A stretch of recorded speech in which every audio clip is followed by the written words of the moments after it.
The Murder Complex Part 2. Going to go over just a few things here, and then I'll cut you loose for the quiz. My apologies again for the cat birthing that took place earlier today. We honestly thought the cat was a guy, and that he was just, a little portly like me. Life is unusual that way. So let's pick up where we left off a little bit. I want to sort of focus on some significant things that we're going to kind of see if we can't kick off in our online discussion via Canvas. The first one is the discussion of how this is more of a medical dystopia in a way. It's kind of unusual in that regard. Now, almost all of these, let me frame it by saying, back up and say, we're going to be looking at this novel and then, of course, The Hunger Games. The Hunger Games, very famous novel, very famous series. You all probably know it very well. There have been some other teen dystopian fiction trilogies or quadrilogies. I don't know how many of these there are out there that some of these guys have. Divergent is probably a very famous one that you're also familiar with. Then there's this one. There's so many of them that kind of fall into this same kind of pattern. Okay, the cartoon over there is pretty funny. My name is Wicker Basket, and I'm the chosen one. I'm very plain, but also gorgeous. Okay, two hot white dudes are in love with me. Which one do I choose? We'll get into that when we get into the Hunger Games a little bit more about that dichotomy there. Twilight is also kind of it's not quite dystopian in a way, but you can see that this cartoon also alludes to the Twilight series as well. But we'll get into some of the sort of adolescent female psychology and all of that, starting with this one, but especially ramping up with the Hunger Games, because what you find is a lot of these have very, very similar elements. Now, you can argue, that these similar elements are just imitative of one another. Okay, but you could also argue, B, that the elements that they contain, this young adult dystopian fiction, particularly with female lead characters written more often than not by female authors, also are of a pattern because adolescent female development is emotional and psychological, is of a pattern as well. Okay? So some of these things, if not archetypal, are certainly of a type. So we'll get into that a little bit as we progress through here. This is a medical dystopia in that all of these dystopian sort of works seem to have some sort of medical angle to them in some way. Something biological is going on, whether it's a pandemic or something like that, or it could be that it's sort of an after effect of something like that, or it could be that the biological medical sort of element of the dystopia is brought about as a mechanism of control, and in this case you get sort of both cases. Okay, so we have the whole nanite thing, which is kind of a semi-fraud. We find that out, that everybody thinks that their nanites that keep them alive is through the pens, when in fact it was simply distributed in the water supply, and the pens are actually more of a tracking device. All this has come about because of this plague that took place, and Lark Woodson is the youthful genius, the sort of biological Einstein, who in her youth finds the cure, but the cure, of course, the nanites, poses a problem, and the problem is that people don't die. And so the murder complex is developed as a kind of a remedy for that. So, you have the plague, a cure, then we have a problem that's worse than the cure that we have to solve through ever more increasing. By the way, if you want a really great sort of archetype for science fiction, dystopian science fiction, really you go all the way back to Mary Shelley's Frankenstein. If you're familiar with the story of Frankenstein, Frankenstein is a medical experiment that leads not to a dystopia, but to something terribly wrong, right? Science fiction, I think, dates back to Mary Shelley. I think she invented it with the novel Frankenstein.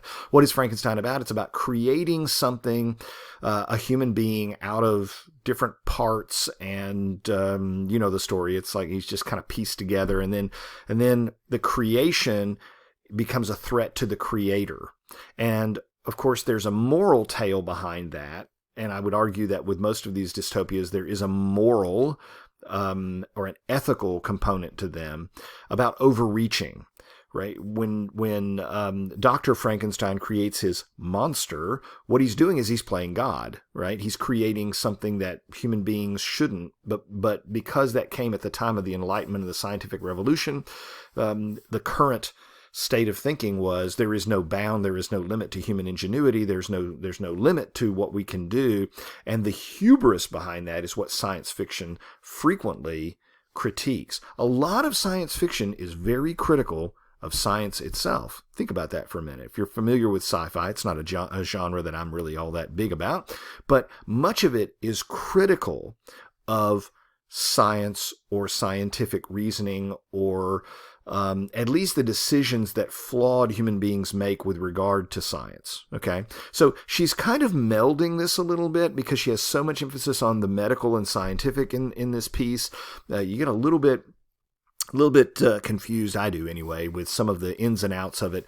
But suffice it to say that she's trying to bring that as a very heavy element in here, and we get that especially when we get the reveal about halfway or 2/3 of the way through that kind of tells us what the precursors of all of this are. Okay, again, I'm going to ask you to look once more at spaces and places and what they represent, particularly places of refuge, places of danger, borders, boundaries. Those are really prominent in this piece, and they'll be prominent, of course, in the Hunger Games, or they are in Divergent, and they're certainly, if you don't know the story of Frankenstein, even there's this importance of place. Believe it or not, Frankenstein's monster, we always think of the monster as being Frankenstein. No, it's not. The monster is the monster. Frankenstein is the guy who the scientist who created him.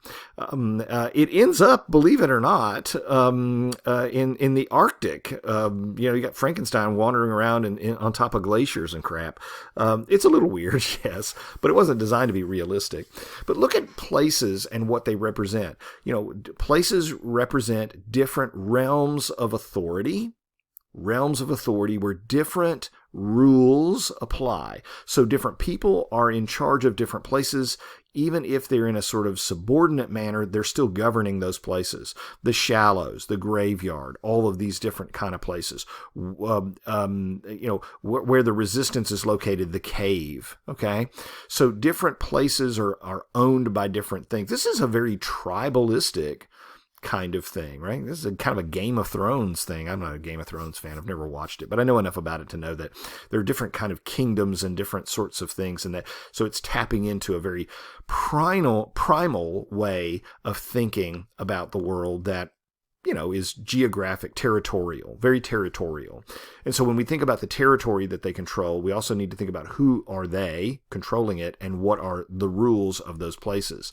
Clearly in the graveyard, Meadow and Zephyr are tricked and surprised, and so they're not playing by the same rules. Another thing that we want to look at thematically, I think, is the importance of family. Now, obviously, we find out that Lark is Meadow's mom, and we get the whole backstory on that, or at least a lot of it. It's a little bit confusing. There's some lines of communication there that or some lineage, I should say, that isn't quite clear, and we can talk about that in a moment with character development. That's kind of important too.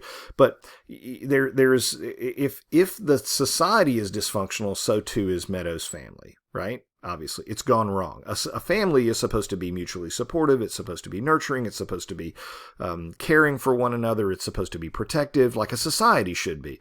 But because the society is dysfunctional, that creates the dysfunction within Meadow's family. Her mother becomes this sort of evil genius scientist, right? Frankenstein, got it? Get the connection? The evil scientist who, or at least is led astray by her own pride, her own ambition, her own obsession with her own sense of self-importance, and this creates this huge break. It jeopardizes, it endangers the family unit.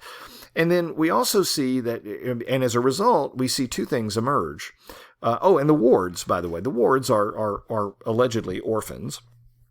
In all cases, we find out later that they're creating test tube ones as well. But these are people without families. So the state becomes their family, right? The initiative is their family. It gives birth to them, it nurtures them, it cares for them, it protects them, etc. It gives them a sense of mission, it gives them their value system, etc. Blah blah blah. So you have this very strange kind of conflict between the state, and by that I mean the government, being that, taking that role of family in a very dysfunctional way and trying to superimpose itself on top of what, and destroy other people's nuclear biological families as a result, in one way or another. And so it's not unusual, it shouldn't surprise us then that later in the novel, Zephyr sits around a table, I guess it is, with Orion and Talon and Meadow, and comes to a realization, says, this is my family now. This is my family. I have a family now. And creates one out of that. And then Meadow, of course, having to deal with who her mother was and what she has to do. She has to turn her back on her mother and says, no, this is my real family here, the ones who really love me. So a huge theme in the novel is about the importance of family, and then also what a family is. What is it? How does one participate in a family? How does one have a family? If one hasn't a family, how does one become part of one? And so that conflict, that struggle between family and society, with a government that is oppressive enough to want to take the place of family. I mean, you say, well, that seems a little weird. That seems unusual. Listen, in places like North Korea, right? If ever there were a dystopia, children are raised to believe, or brainwashed to believe, that their parents are not to be trusted. It's the government that should be trusted. It's the great, the great leader should be trusted. And they frequently will turn in their parents for, small petty crimes or even big ones. So the competition to control the hearts and minds of children and to supersede the authority of the parent figure is incredibly important in a totalitarian regime. Now, you find instances where children do cooperate with the state and instances where they do not. How effective is brainwashing? Gee, I don't know. I have no idea. Biology seems to be a pretty strong impulse. The family bond is pretty strong. Can it be broken? Well, that's a thing that this type of fiction explores, that kind of question. How tight is the family bond? Can the family endure the oppressive nature of a totally all-consuming, all-controlling government? And so that is a major thematic tension within the novel as well. Take a look at some of the female characters. I mean, it's filled with female characters. If anything, I would say that Zephyr is a weaker character than Talon, than Meadow, than Orion, in some ways. Certainly psychologically much weaker. So this is a novel by a young woman as an author who's putting forth female characters of various hues, not just heroic ones, but morally ambiguous ones, and ones that are clearly on a darker side. But it's a novel that's dominated by women. Yes, Meadow's dad does a lot to prepare her, but it's and her brother. But look at what happens to her brother. Look at what happens to her. They're the ones taken captive. They're the ones that are held hostage, and it's Meadow's actions that matter. It's Meadow's choices that are the ones that are really important. And that leads us also to another question, which is about the romantic bond that takes place here. You're going to see this happen a lot, and I'm going to raise it when we get to Hunger Games a lot, that these novels just always have this choice. You got to choose between two hot guys, and which one do I choose? And oh my gosh, they're both just crazy about me, and what do I do? But notice that some of these, and think about the audience here, okay? Think about the audience, and we giggle a little bit at it, but this is an audience that is primarily made up of adolescent females. We're talking tweens and early teens. And they're exploring through this fiction how they feel about relationships, right? What they envision a relationship to be like, however unrealistic these are sometimes.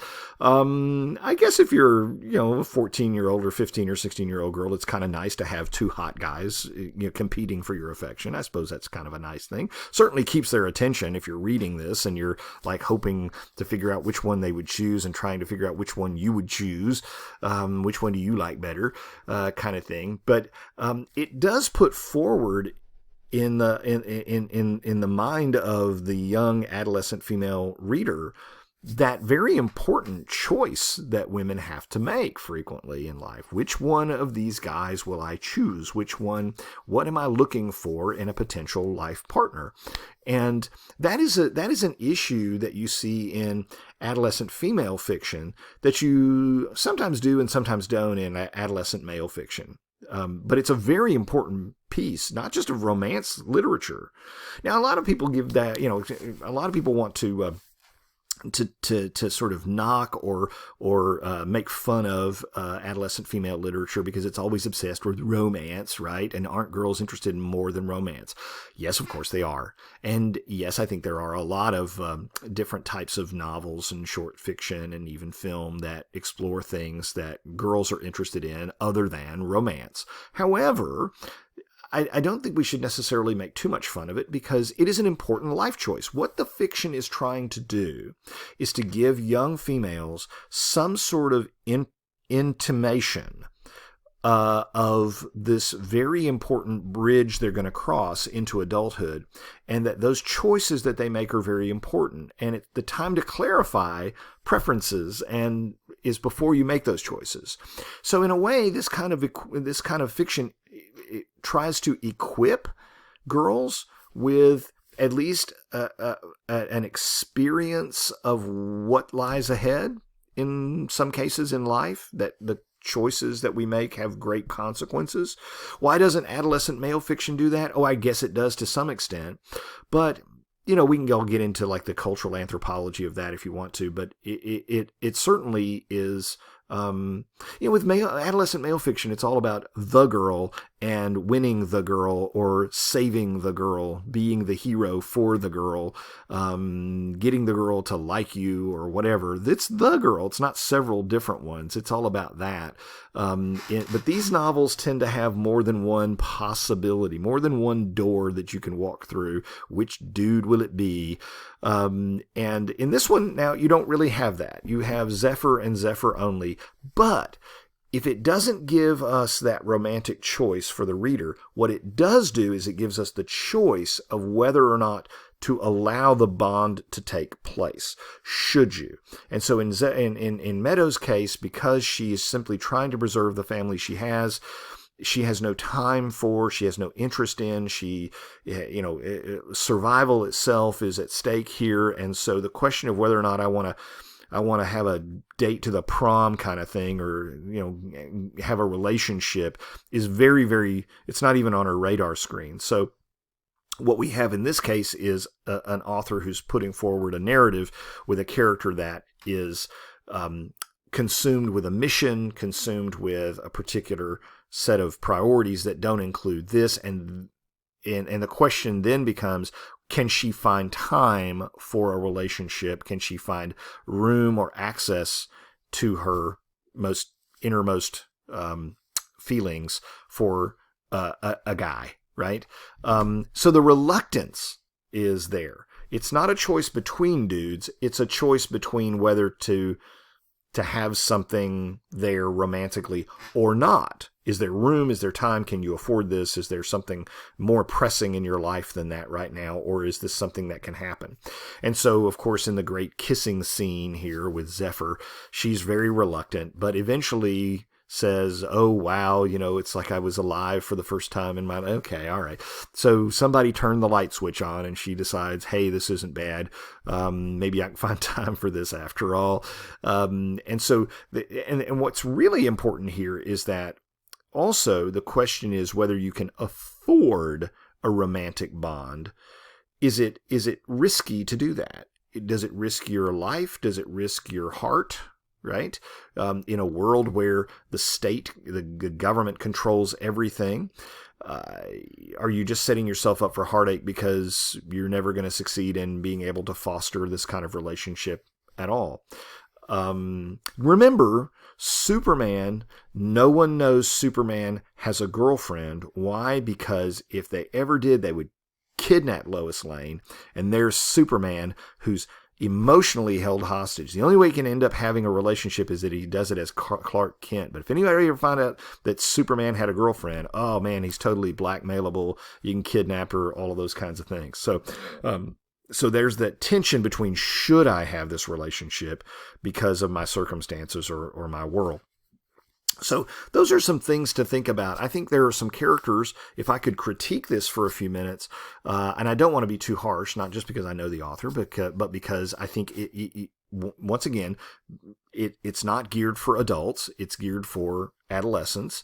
And I'm neither adolescent nor female, so I'm not a 12-year-old girl. However, I do think that there are some things that probably the author herself would say, a little rough around the edges. Character development, for example. There's an attempt at depth of character here, but I don't see too much of it. I don't see it as being the characters being as developed as they could be. There's plenty of space in the novel to do it a bit more, but it seems to be a little bit more carried away with moving people along a timeline than it is about getting us to fully understand and appreciate and admire or not characters. They tend to be a little bit flat and a little bit black and white. There's not a complexity or depth to them like there could be with some others. I do think that when you get to the Hunger Games, you're going to see a little bit more depth, not a ton, but a little bit more depth. But again, it's the genre and it's the audience, so it's not something that you're going to have. This is not going to be Hamlet, okay? Because that's not who we're writing for here. The second thing is that it is a little distracting when you get new characters introduced very late in the novel, and particularly if they're new characters that are going to trigger important events. So, when Sketch gets introduced here, you think, whoa, where did that person come from? And why is that person here? And didn't have any warning that person was going to come about. That doesn't necessarily mean that that's a flaw. It's just that it has to be handled with considerable care, because the reader can walk away saying, well, who's the next person to enter the stage? Are we going to get another character? And is this going to be an important character or not an important character? So things to think about. When you talk about the mechanics of putting a novel together, you're talking about how to build those characters and get the reader bonding with those characters and understanding and appreciating those characters. But you also have this simultaneous need to move the plot along and not get bogged down in it, you see. I also think that there is, as important as place is in the novel, not a lot of time is spent on developing an appreciation for the places. It's just they're given to us as, here's the bad place, here's the good place, here's the dangerous place, here's the weird, mysterious place. And there's no sense of why they're that way. It's just kind of given to you, served up on a plate without any rationale behind that, or without a greater... More could be done, is another way to put that. More could be done with place and its importance.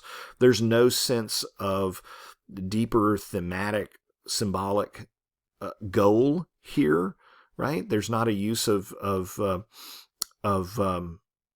shall I say, literary devices that could be used. So all of those things, I'm not trying to knock the novel. It is what it is, and it's a fun novel, and it's an interesting novel, and it does try to shoot at, I think, some important questions. Questions about the relationship of an individual to the family unit, relationship of the individual to government or society, how to make difficult choices.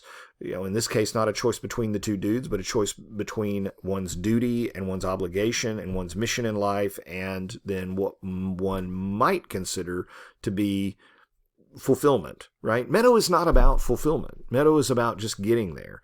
But later in the novel, she understands that, well, it's not just about surviving. You have to actually live, and living means having something meaningful in your life, and that means fulfillment. And so does she dare shoot for fulfillment in a world that is hand-to-mouth existence? And she decides, yes, she wants to. So these are really interesting, important things.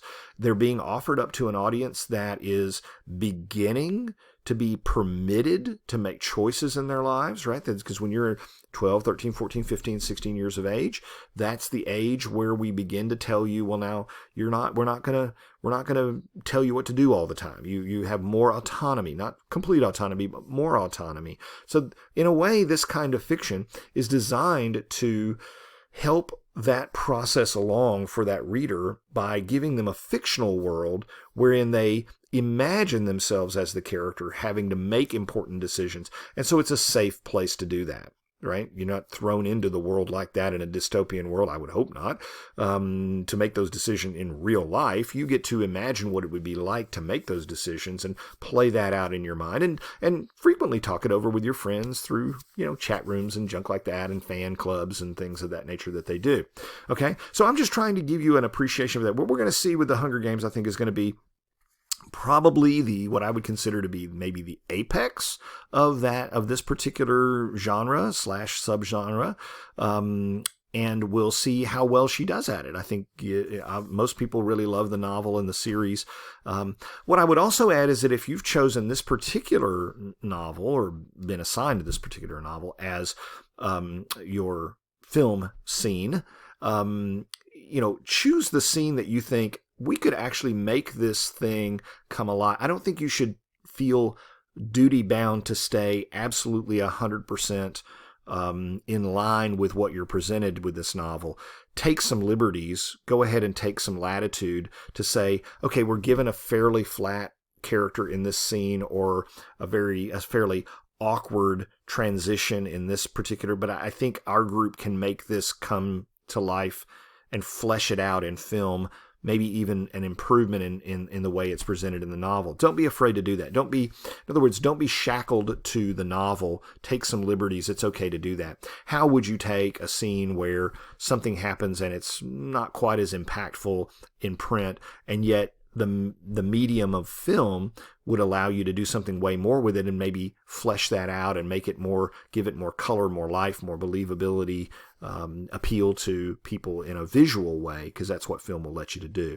Okay, let's talk about the quiz here in discussion. I'm due to the cat birthing and my tardiness in posting this.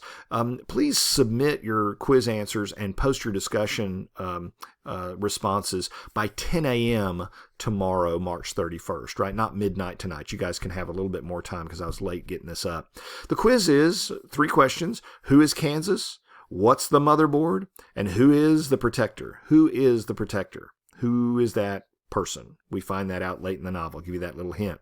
So I'm going to post this up online and give you the email letting you know it's up there and that the discussion question is there ready for you guys to contribute to. Be sure to email me if you get snagged on something or have some problems. Happy to help you. I know this is a very difficult transition for us. We're trying to make the best of a bad situation. Stay healthy and please engage in social distancing. Very important. Okay? Talk to you soon.